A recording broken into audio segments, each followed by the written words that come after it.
Hi friends, આજની જે આપણી રેસીપી છે એ છે ફણસી વટાણાનું શાક. તો ચલીએ આપણે બનાવવાનું એને શરૂ કરીએ. તો ફણસી બટેટાનું શાક માટે અહીંયા મેં લીધી છે ફણસી. 200 ગ્રામ ફણસી છે, એને મેં સુધારી લીધી છે. અને અહીંયા લીધા છે મેં વટાણા, ફ્રોઝન વટાણા છે આ. તો સૌથી પહેલાં આપણે કઢાઈ લેશું, એના અંદર આપણે એડ કરશું 2 ચમચા જેટલું તેલ.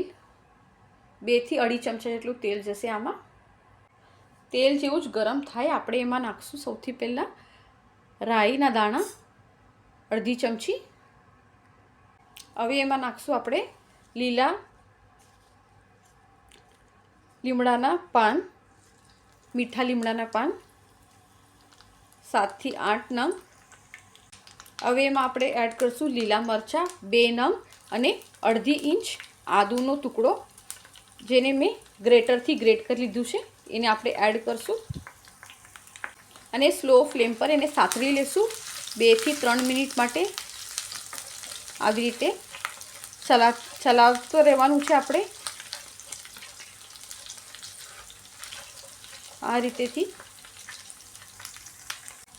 હવે સમારેલી ફણસી આમાં એડ કરશું.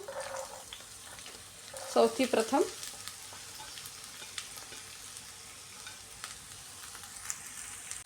અને આને પણ આપણે સાતળી લેશું તેલમાં 2 મિનિટ માટે, મીડિયમ ટુ હાઈ ફ્લેમ પર. હવે વટાણા એડ કરશું, સાથે એડ કરશું મીઠું સ્વાદ પ્રમાણે અને સારી રીતે એને હલાવી લેશું આપણે.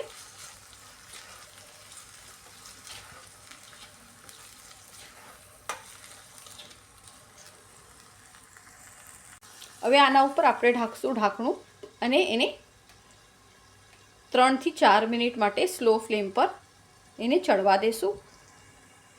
તો હવે 3 થી 4 મિનિટ થઈ ગઈ છે, તો આપણે ખોલશું અને પાછું એને હલાવી લેશું એકવાર શાકને સારી રીતે. આ શાક તમે ડબ્બામાં પણ લઈ જઈ શકો છો, બહુ જ ફાઇન બને છે આ શાક. હવે ગેસની ફ્લેમ સ્લો કરીને આપણે સૂખા મસાલા જે છે આપણા એ એડ કરશું. સૌથી પ્રથમ એડ કરશું હળદનો પાવડર 1/2 ચમચી, 1/2 ચમચી લાલ મરચું, 1 ચમચી ધાણા જીરું પાવડર. આ શાકમાં ધાણા જીરું બહુ સરસ સ્વાદ લાગે અને સાથે મિક્સ કરી લેશું. એનાથી શું થશે કે મસાલા જે છે આપણા એ બળે ના, એના કારણથી આપણે સારી રીતે એને મિક્સ કરી લેશું. નાની ચમચી ખાંડના દાણા એડ કરશું, 4 થી 5 દાણા. પાછું મિક્સ કરી લેશું.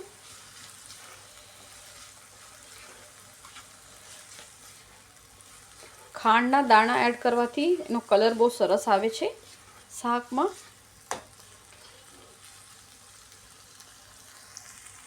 હવે આપણે આમાં પાણી ઉમેરશું. લગભગ અહીંયા મેં લીધું છે 4 થી 5 ટેબલ સ્પૂન જેટલું પાણી. અને ફરી ઢાંકણ ઢાંકીને આપણે એને ચડવા દેશું 7 થી 8 મિનિટ લગી સ્લો ફ્લેમ પર. તો લગભગ 8 મિનિટ જેવું થઈ ગયું છે. આપણે ખોલશું શાકને, ચેક કરશું સૌથી પહેલાં. તો આપણું શાક અહીંયા ચડી ગયું છે સારી રીતે, તમે જોઈ શકો છો. જે આપણે પાણી નાખ્યું હતું એ પણ સારી રીતે સુકાઈ ગયું છે અને ફણસી પણ ચડી ગઈ છે.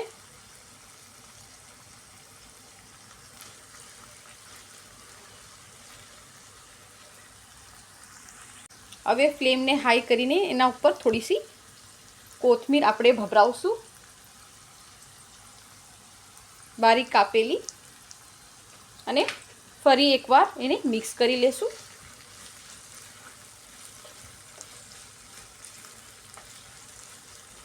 અને હાઈ ફ્લેમ પર 2 મિનિટ માટે એને સાતળી લેશું.